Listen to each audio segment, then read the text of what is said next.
Magandang araw, magandang umaga, magandang tanghali at magandang gabi. Saan mo kayo naroon ngayon guys?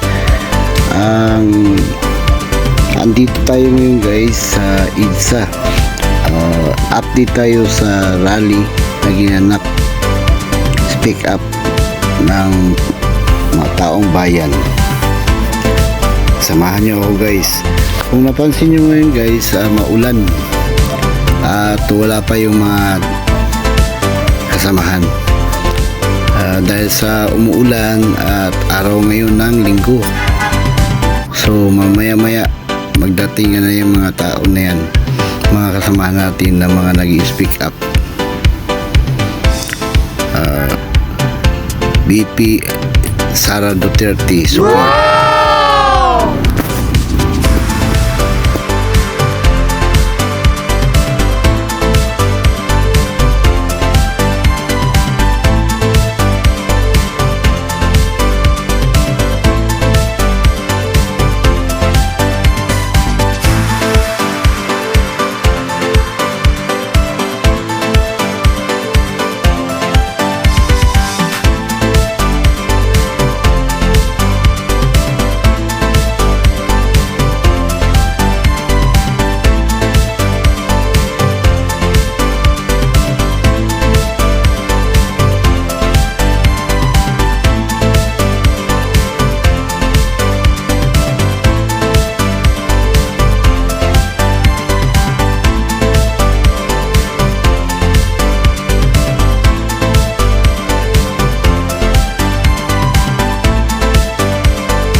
Ngayon sa oras na ito guys ay unti-unti nang nagditingan yung mga supporters ni Inday BP Sara. So hanggang mamayang gabi na yan guys, at marami na yung mag speak up. Mamaya abangan natin guys. At kung napansin niyo ay maraming pa rin mga kaibigan natin mga pulis na sila ang nagpo-protect sa taong bayan. Kaya nagpapasalamat din tayo sa mga pulis na nandyan sila upang protektahan ang taong bayan guys. Malaking tulong yan para maiwasan yung mga masasamang loob na sasali sa ginagawang rally ng taong bayan. Samahan nyo ako muli guys.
Sa ngayon guys, ang oras natin ngayon ay alas 8:20 ng gabi.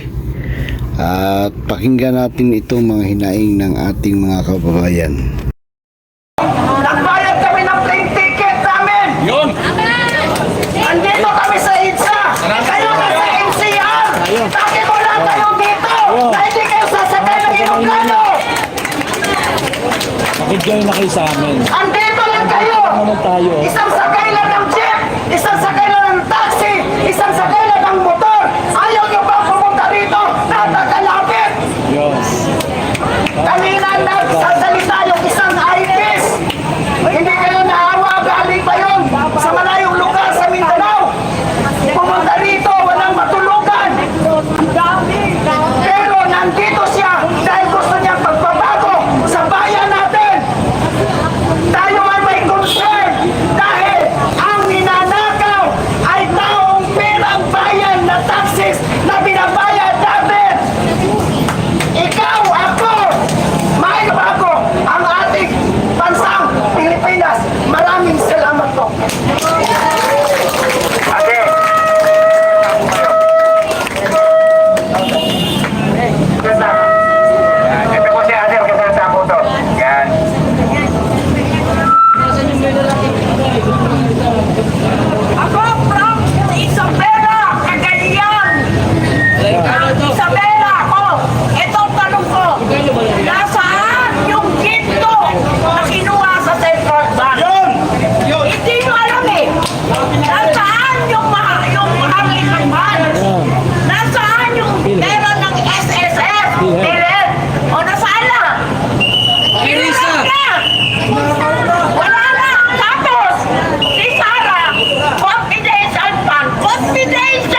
sila sumuwini. Pero ayaw ko kay Marcos. Hindi ko gusto. Hindi ko matanggap. O, narinig niyo ha? Sabi kasi ninyo, sulit yung mga Ilocano ah. Inusursig! O, ayan, nagpatunay na. Pagkatapos nakuha niya, itinapon na lang si Sara. Kung kayo kaya ang ginanun. Pati ako, eto ang mga kapatid ko mayaman. Nasa Amerika. Alam niyo, nung sumama ako kay Marcos, nag-vlog ako, nakita ko sa buong Amerika. At sabi nung kapatid ko sa Amerika, bakit sa TV kaya lang nag-vlog ang iba namin? Sabi ko sa kanya, huwag sumama kay Marcos. Bakit sumama? Ayan, hindi wala na ako sustento. Dahil kay Marcos. Sumama ako talaga kay Marcos. Dahil sabi niya, nawa ko, hirap niyo. Ha? 20 pesos ang bigas. Nasaan? Ito mapamatay kayo sa gutom. Ang kamatis, 200 pesos ang kilo. Ang sibuyas, 200 pesos ang kilo. Wala yung walang tayo. Yung kete, hindi naman nagawa. Ito yung pagkain. Yung commodity natin. Talong, ang kalaya, kamatis, lahat yun, mahal. Wala ka nang yung 1,000 mo. Isang araw na lang.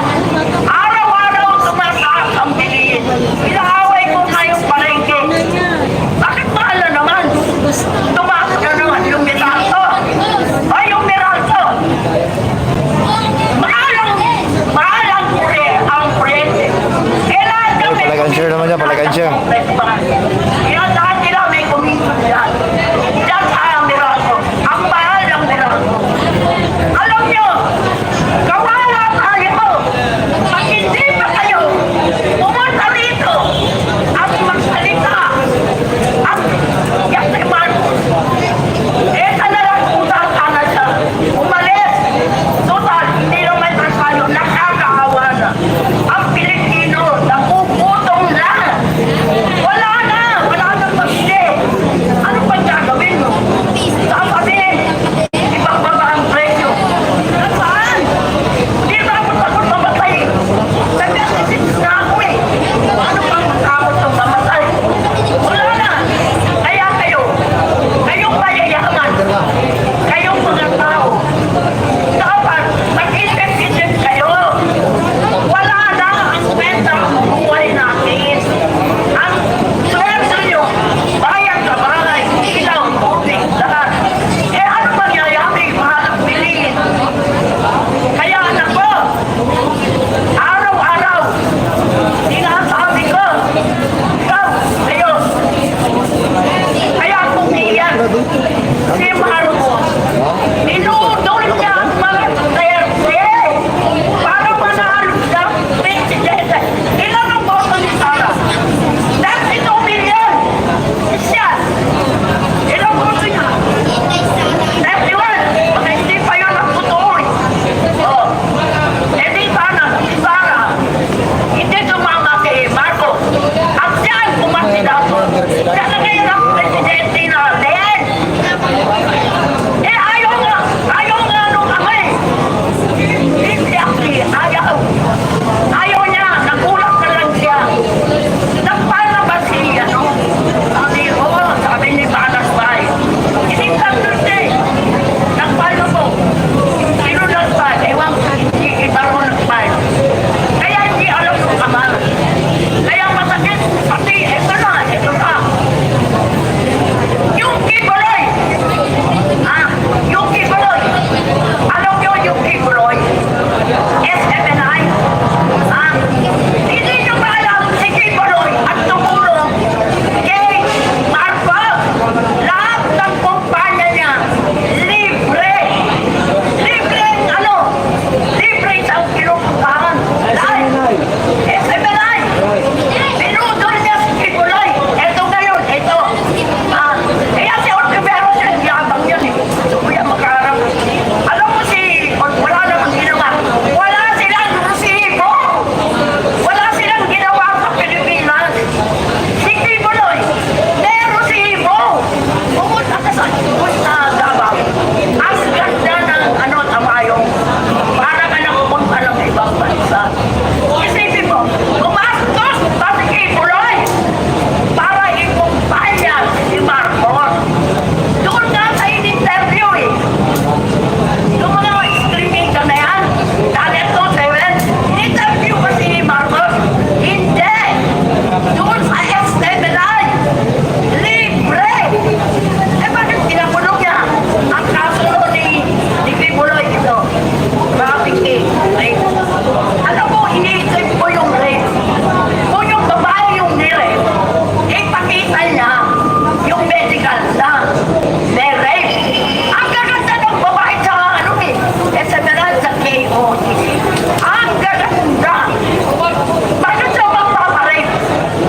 rally, pero nandito ka. Kumaga, matibay lang talaga ang kapal ng mga mukha ninyo. Yun. Di ba? Ito mga kababayan, ang confidential fund na hinihimutok itong mga obag dyan sa Congress, 2022 pa po ito. Ang pinag-uusapan nila dyan sa Congress ay masyado nang outdated. Wala kasi silang may pukol na issue laban dito kay VP Sara. Kundi ito lang talaga 125 million pesos na confidential fund na ito ay 2020 na. Mga kababayan, sana lahat po tayo rito, tumingin po tayo sa Google. Ako nag-Google na ako. Ginugil ko po ang kahulugan ng confidential fund. Confidential. Ayon po rito, intended to be kept secret. Ano ang po ang Tagalog ng secret? Sekreto, tama ba yan ay? Sekreto. Ayan, tama si Nanay, sekreto. Kayo ba rito, ano po ang Tagalog ng secret? Lihim. O lihim, tama po kayo. O lahat po tayo rito, nagsasabi at sang-ayon na ginugil po natin ang ibig po sabihin ng confidential ay secret na ang Tagalog ay lihim. Bakit nyo kailangan malaman? Ha? Ito mga kababayan, ito talaga, naliligaw lang tayo, nililigaw lang tayo kung ano-ano mga pinag-usapan. Diretsyo lang tayo ito. Yung secret, yung lihim, kaya nga lihim, kaya nga secret eh. Kaya nga confidential, bakit nyo kailangan alamin?